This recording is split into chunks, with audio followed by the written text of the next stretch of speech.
Right తమిళనాడులో అన్నా డీఎంకేతో BJP పొత్తు ఖరారైంది. దానికి సంబంధించిన ఇన్ఫర్మేషన్ చెప్తున్నారు అమిత్ షా. ఇప్పుడు దాకా డీటెయిల్స్ చూస్తాం. రైట్, ఇక మిగిలిన డీటెయిల్స్ చూద్దాం.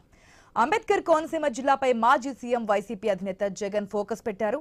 అమలాపురం వైసీపీ పార్లమెంట్ ఇన్ఛార్జిగా మాజీ మంత్రి విశ్వరూప్, అమలాపురం అసెంబ్లీ వైసీపీ ఇన్ఛార్జిగా పినిపే శ్రీకాంత్ను నియమించేందుకు జగన్ గ్రీన్ సిగ్నల్ ఇచ్చినట్లుగా తెలుస్తోంది. ఇక అంబేద్కర్ కోనసీమ జిల్లా ఇన్ఛార్జిగా ఉన్న విశ్వరూప్ స్థానంలో మాజీ ఎమ్మెల్యే చిర్ల జగ్గిరెడ్డికి ఆ బాధ్యతలు అప్పగించే యోచనలో ఉన్నట్లుగా తెలుస్తోంది.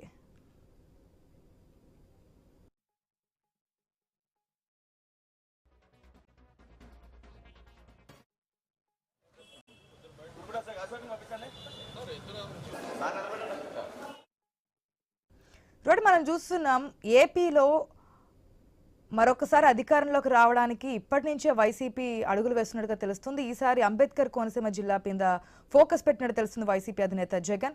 దీనికి సంబంధించిన అప్డేట్స్ తెలుసుకుందాం మా ప్రతినిధి గణేష్ ద్వారా.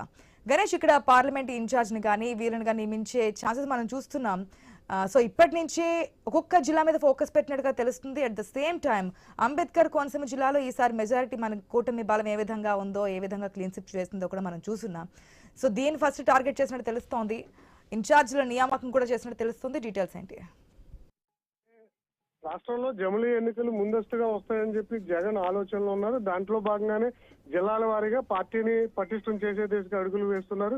ముఖ్యంగా గత సార్వత్రిక ఎన్నికల్లో అంబేద్కర్ కోనసీమ జిల్లాలో వైఎస్ఆర్సీపీ అన్ని నియోజకవర్గాల్లో ఘోరంగా విఫలం కావడం జరిగింది.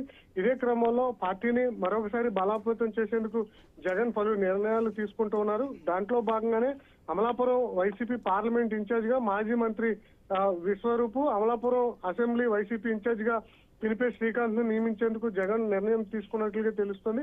ప్రస్తుతం అమలాపురం జిల్లాకు ఇన్ఛార్జ్ గా పినిపే విశ్వరూప్ ఉండగా ఆ పదవిని అంబేద్కర్ కోనసీమ జిల్లాలో ఉన్నటువంటి కొత్తపేట మాజీ ఎమ్మెల్యే చిర్ల జగ్గిరెడ్డికి అప్పగించేటువంటి అవకాశం కనిపిస్తుంది. ఎందుకంటే ప్రస్తుతం ఎంపీ హరీష్ మాధుర్ ఉన్నారు. ఆయన దివంగత నేత బాలయోగి కుమారుడు కావడంతో ఆయన తెలుగుదేశం పార్టీ పటిష్టతో పాటు బాలయోగి మీద ఉన్నటువంటి అభిమానంతో హరీష్ మాధుర్ ను కూడా జిల్లాలో అభిమానిస్తున్నారు. అయితే అలాంటి అభిమానించేటువంటి నాయకుడిని ఢీకొట్టాలంటే ఖచ్చితంగా బలమైనటువంటి నాయకుడు అవసరం. అందువల్ల వైసీపీ పార్లమెంట్ ఇన్ఛార్జ్ గా మాజీ మంత్రి విశ్వరూప్ అయితే బలంగా ఢీకొంటారన్న అభిప్రాయంలో జగన్ ఉండడం జరిగింది.